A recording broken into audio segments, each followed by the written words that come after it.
Hello and welcome to UOW Update. I'm Andrew. University researchers are already making use of the new Illawarra Health and Medical Research Institute. Professor Linda Tapsell is calling for volunteers for a study aimed at improving the well-being of participants over an entire year. This is a healthy diet and lifestyle intervention. We're providing individualised dietary advice.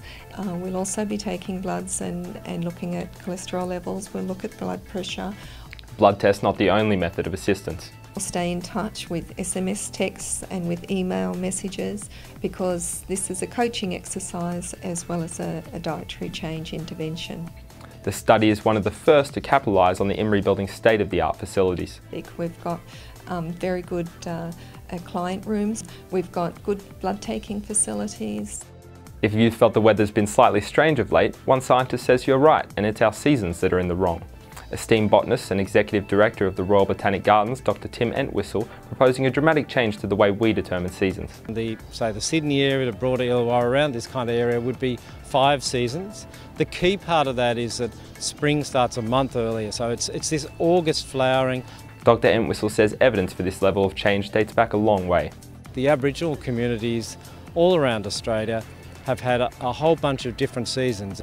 They've been here for tens of thousands of years. They've got a much better idea of what's going on.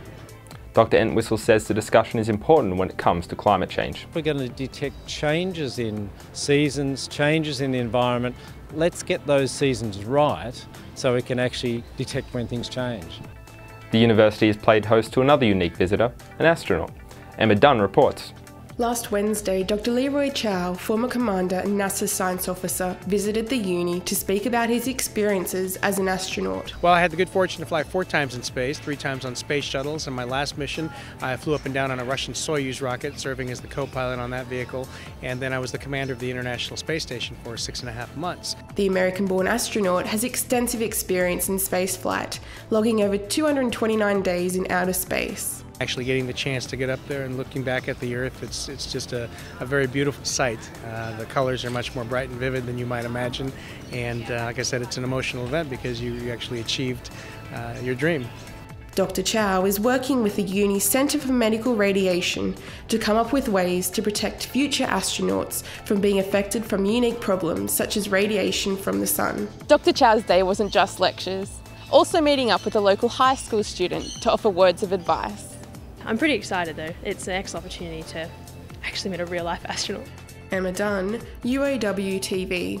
Car safety is always of importance, and the university's Drive to Survive team is finding ways of engaging the student body. Emily Lovett reports. UOW students are being encouraged to think before getting behind the wheel, with a scavenger hunt reinforcing road safety tips. We want students to realise that while they're doing this scavenger hunt, it's a great, exciting activity, but they really need to be concentrating and paying attention in order to win the prize. We want them to realise that just in the same way, when they're driving, they always need to be concentrating. The latest road safety campaign, Home, Will You Make It?, highlighting the risks associated with driving.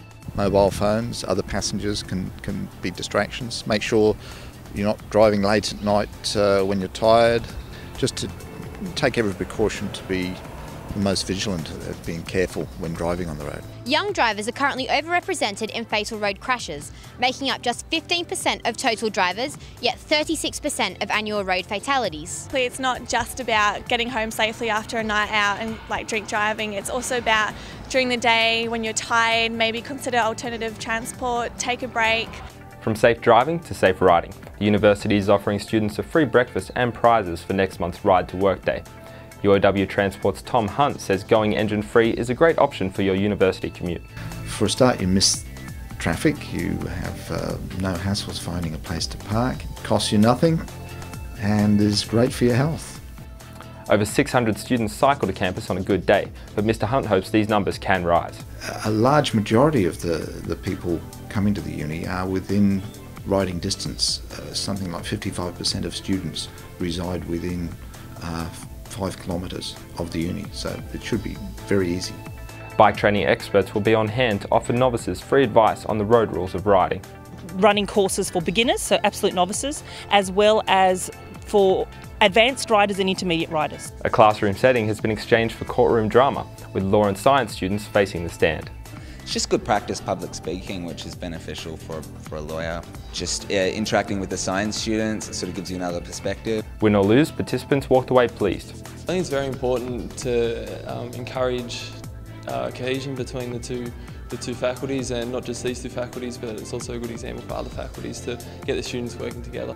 Central to the manufactured argument, the issue of climate change. Climate change isn't just one discipline, it's multi-disciplines, and I think in the future people are going to need to work across disciplines to solve problems.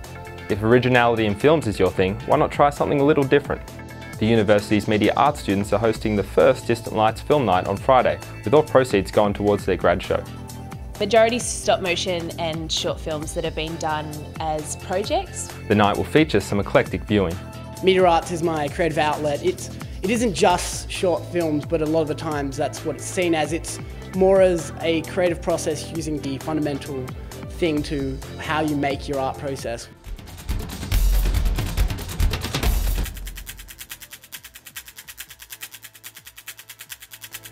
And that is the UOW update for spring mid-session break. I'm Andrew Gardner. From all of us here at UOW TV, have a great week.